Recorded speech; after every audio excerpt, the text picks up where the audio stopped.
Hello friends, welcome back to our YouTube channel GK with me. तो आज के इस क्लास में हम पढ़ेंगे रूट वर्ड्स की। हमारी ये 4th क्लास है। इससे पहले मैं आपको कुछ रूट वर्ड्स पढ़ा चुकी हूँ जो आपके मोस्ट इंपॉर्टेंट है। अगर आपने नहीं देखी है वो क्लासेस तो आप हमारी प्लेलिस्ट बनी हुई है, वहां से जाकर चेक कर सकते हैं। वहां पर आपको सभी जो क्लासेस हैं, जैसे एंटोनिम सिनोनिम मैंने आपको सारे करा दिए। अब ये रूट वर्ड्स मैं आपको करा रही हूँ। आर्टिकल का टॉपिक कराया, बीच में से कोई एक टॉपिक मैं करा दूंगी, जैसे प्रेपोजिशन का टॉपिक ले लेंगे हम, और रूट वर्ड्स हमारे साथ साथ चलते रहेंगे। तो ये रूट वर्ड्स अगर आपने क्लासेस नहीं देखे तो प्लेलिस्ट बनी हुई है, एक चंडीगढ़ पीआरटी के नाम से और एक आपकी एचटेट 2023 के नाम से। दोनों में से किसी भी फोल्डर में जाना, दोनों में ही आपको क्लासेस सेम देखने को मिलने वाली हैं, क्योंकि ये दोनों ही एग्जाम के पॉइंट ऑफ व्यू से इक्वली इंपॉर्टेंट है। चाहे आप ईएमआरएस दे रहे हैं, DSSS, BTGT, PGT, PRT, HSSC, HTET 2023, कोई भी एग्जाम दे रहे हैं, सभी के लिए इंपॉर्टेंट है। तो यहाँ पर आप जो ये वर्ड देख रहे हैं, ये हमारा 10th जो रूट वर्ड है ना वो है। उसके साथ साथ हमने जैसे भी वर्ड लिखा है, इसके साथ साथ 4-5 पॉइंट्स इसके बता दिए। तो ऐसे करके हमने 30 to 40 जो वर्ड्स हैं वो हम क्वेश्चन जो है वो कर चुके हैं। अभी हमारा 10th रूट वर्ड्स है जिसका नाम है नियो। नियो मैंने होता नया। जहां पर भी आपको नियो देखने को मिलेगा उसका मतलब क्या होगा? नया होगा। अब यहाँ पर क्या है? नियोफाइट है। नियोफाइट क्या होगा? बिगिनर होता है जो किसी काम को शुरू कर रहा है, तो उसे हम क्या कहते हैं? नियोफाइट है ये। तो नियो वर्ड जो है वो किससे दिखाता है? नए को दिखाता है। नियोफाइट क्या होता है? बिगिनर होता है, शुरुआती वाला होता है, शुरुआती दौर होती है, उससे क्या कहते हैं? नियोफाइट कहते हैं। तो नियोफाइट अगर पूछा जाए तो क्या होगा? ये नियो मैंने नया होगा और ये फाइट मैंने बिगिनर, तो बिगिनर को हम क्या बोलेंगे? नियोफाइट बोलेंगे। तो जहां भी आपको नियो वर्ड दिखाई दे, आप समझ जाना कि ये नए चीज के लिए यूज हो रहा है। यहाँ पर जो सेकंड पॉइंट है नियोलॉजिज्म, इसका मतलब है study of newly coined word. जो नए वर्ड्स आए हैं अभी, उनकी स्टडी क्या होती है? नियोलॉजिज्म होती है। इसका नाम है study of newly coined word. इसके बाद है नियोनेट। नियोनेट मोस्ट इंपॉर्टेंट है आपका, ये बहुत ज्यादा इंपॉर्टेंट है। जो न्यू बोर्न बेबी होता है, न्यू बोर्न चाइल्ड होता है, उसे हम क्या कहते हैं? नियोनेट है ये। नियोनेट क्या होता है? न्यू बोर्न चाइल्ड को हम क्या कहेंगे? नियोनेट है। Neonate means a new born child is neonate. तो नियोनेट क्या होगा? न्यू बोर्न चाइल्ड होगा नियोनेट। तो ये आपको ये तीनों याद रखने हैं। नियोफाइट जो बिगिनर होगा, नियोलिज्म जो होगा study of newly coined word, and neonate होता है एक न्यू बोर्न चाइल्ड, जिसे हम क्या कह देते हैं? नया जन्मा बच्चा, जिसे हम क्या बोलते हैं? नियोनेट बोलते हैं। इसके बाद सोमा वर्ड जो है, यहाँ पर लिखा है SOMA, सोमा। जो ये सोमा वर्ड है, ये किसे दिखाता है? हमारी बॉडी के लिए यूज किया जाता है सोमा वर्ड। तो ये याद रखना, सोमा वर्ड किसके लिए यूज होगा? हमारी बॉडी के लिए यूज होता है। ठीक है, तो सोमा वर्ड जहां भी दिखाई देगा वो किससे रिलेट करेंगे? आप अपनी बॉडी से रिलेट करेंगे। अब यहां पर है सोमैटो टाइप। सोमैटो यानी बॉडी, टाइप मतलब टाइप। तो सोमैटो टाइप क्या होगा? बॉडी टाइप होगा। तो बॉडी टाइप क्या होगा? यहाँ पर सोमैटो टाइप क्या होगा?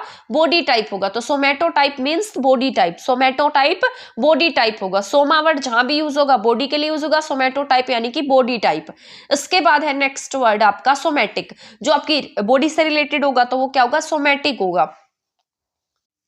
ठीक है, तो यहाँ पर सोमैटिक वर्ड जो है वो किसके लिए यूज होता है? आपकी बॉडी से रिलेटेड होता है। Somatic is related to body. ठीक है, सोमैटिक रिलेटेड टू है बॉडी से। सोमैटो टाइप क्या होता है? बॉडी टाइप होता है। सोमैटिक क्या होता है? आपकी बॉडी से रिलेटेड होता है। अब है साइकोसोमैटिक। जो ये साइकोसोमैटिक है, इसका मतलब होता है कि आपकी बॉडी के अंदर कोई ना कोई फिजिकल इलनेस आ गई है, जिसका कारण क्या? आपका मेंटली इंड्यूस होना है, जिसकी वजह से विच इज मेंटली इंड्यूस है, और उसकी वजह से आपकी क्या है? फिजिकल इलनेस है। तो साइकोसोमैटिक क्या होती है? Physical illness which is mentally induce. तो ये याद रखना है, साइकोसोमैटिक यानी कि आपके अंदर कोई फिजिकल इलनेस है, विच इज क्या है? जो क्या है? मेंटली इंड्यूस है। Psychosomatic is related to physical illness. ठीक है, somatic is related to body and और हमने ऊपर पढ़ा था somatotype. Somatotype is body type. तो ये तीनों याद रखने हैं। इसके बाद है सोमैटोलॉजी। अब ये जो लॉजी वर्ड है, ये स्टडी को दिखाता है। मैंने आपको बताया था लॉजी वर्ड जो है जहां भी दिखाई देगा वो किसी न किसी चीज की स्टडी के लिए शो किया जाएगा। तो यहां पर लिखा है सोमैटोलॉजी। सोमैटोलॉजी का मतलब होता है study of physiology and anatomy of body. तो study of physiology and anatomy of body कहीं ना कहीं हमारी बॉडी की स्टडी से ही रिलेटेड होता है। सोमैटोलॉजी बोल देते हैं हम उसे। फिजियोलॉजी जो आपकी मतलब शारीरिक जो भी है उसकी स्टडी से रिलेटेड है। तो सोमैटोलॉजी किससे रिलेटेड होगा? होगा, ये रिलेटेड होगा study of physiology and anatomy of body, body की स्टडी से रिलेटेड होगा सोमेटोलॉजी। इसके बाद हम पढ़ लेते हैं नेक्स्ट पॉइंट है हमारा ओमनी। ओमनी वर्ड जो है वो मोस्ट इंपॉर्टेंट है, ये हर एग्जाम में पूछा जाता है। ये ओमनी वाले जो वर्ड्स है ना मोस्ट ऑफ एग्जाम में पूछे जाते हैं।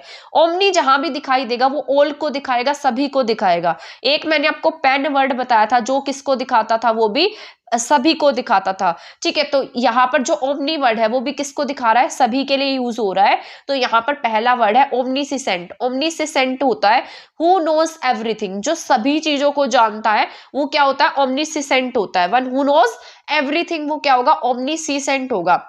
इसके बाद है ओमनीपोटेंट। अब ये पोटेंट से आप याद रखेंगे पावरफुल होता है, तो ओमनीपोटेंट जो हर चीज जो पावरफुल है, ठीक है, जो शक्तिशाली है, जो पावरफुल, जो क्या होता है, पावरफुल होता है, जो अलमाइटी है, जो गॉड है, वो क्या है, ओमनीपोटेंट है। इसके बाद है ओमनी प्रेजेंट। ये हर जगह प्रेजेंट तो नहीं कहेंगे हम इसे, ओमनीपोटेंट को पावरफुल कह सकते हैं। तो ओमनीपोटेंट क्या होगा, जो बहुत पावरफुल है, वो क्या है, ओमनीपोटेंट है। ओमनी प्रेजेंट हम कहेंगे जो हर जगह प्रेजेंट है, ये होता है जो हर जगह प्रेजेंट रहता है, हर जगह विद्यमान रहता है। इसके बाद है ओमनीबियस। ओमनीबस होता है single book counting separate work of an author. Omnibus होता है एक ऐसी बुक जिसमें क्या होते हैं, अलग अलग ऑथर्स के वर्क होते हैं, ठीक है, सेपरेट वर्क होते हैं ऑथर के किसी एक बुक में, उसे हम ओमनीबस बोल देते हैं। ओमनीसिसेंट होता है जो हर चीज जानता है, जिसे हर चीज पता है। ओमनीपोटेंट होता है जो बहुत पावरफुल है। ओमनी प्रेजेंट होता है जो आज हर जगह प्रेजेंट है। ओमनीबस होगा एक ऐसी बुक होती है जिसमें सेपरेट वर्क होता है अलग अलग ऑथर्स का, तो उसे हम ओमनीबस बोलते हैं। तो ये ओमनी से रिलेटेड कुछ वर्ड्स थे। इसके बाद ओमनीफिशिएंट होता है with unlimited power to create. Omnificent होगा जिसके पास कुछ भी क्रिएट करने की अनलिमिटेड पावर है, वो ओमनीफिशिएंट होता है, फिशिएंट, ओमनीफिशिएंट। इसके बाद हमारे नेक्स्ट वर्ड एक्वा से रिलेटेड है, यानी कि पानी से रिलेटेड है। एक्वेटिक होता है ऑफ द वाटर, जो पानी के अंदर एक्वेटिक हो गया, जैसे एक्वेटिक बर्ड होते, एक्वेटिक जीव जंतु भी होते हैं, एक्वेटिक कुछ ऐसे इंसेक्ट होते हैं जो पानी में रहते हैं, तो एक्वेटिक होता है। जैसे फिश है, एक्वेटिक है। तो एक्वेटिक क्या होता है, ऑफ द वाटर, जो पानी में है। एक्वेरियम क्या होता है, कंटेनर फॉर फिश, जिसमें फिश रहती है वो एक्वेरियम होगा, ठीक है। एक्वाकल्चर क्या होता है, जो फार्मिंग और फिश की फार्मिंग हो गई या एक्वेटिक प्लांट्स की फार्मिंग हो गई, वो किस में आती है, एक्वाकल्चर में आती है, यानी कि इनको पालने का तरीका हम कह सकते हैं, उसे हम क्या कहेंगे, एक्वाकल्चर कहेंगे। तो एक बार बस मैं आपको ये रिवाइज करा देती हूँ। सोमेटो से तो हमने कर लिया था, ओमनी से रिवाइज कर लेते हैं, सोमेटो को मैंने करा दिया था। ओमनीसिसेंट क्या होता है, one who knows everything. Omnipotent होता है जो पावरफुल होता है। ओमनी प्रेजेंट होता है जो हर जगह प्रेजेंट होता है। ओमनीबस होता है एक ऐसी बुक जो कंटेन करती है सेपरेट वर्क ऑफ ऑथर्स। इसके बाद नेक्स्ट है ओमनीफिशिएंट होता है with unlimited power to create, जिसके पास में अनलिमिटेड पावर होती है कुछ भी क्रिएट करने की। इसके बाद है next aqua. Aqua is related to water, यानी कि जो पानी में रहते हैं उसे हम एक्वेटिक बोल देते हैं।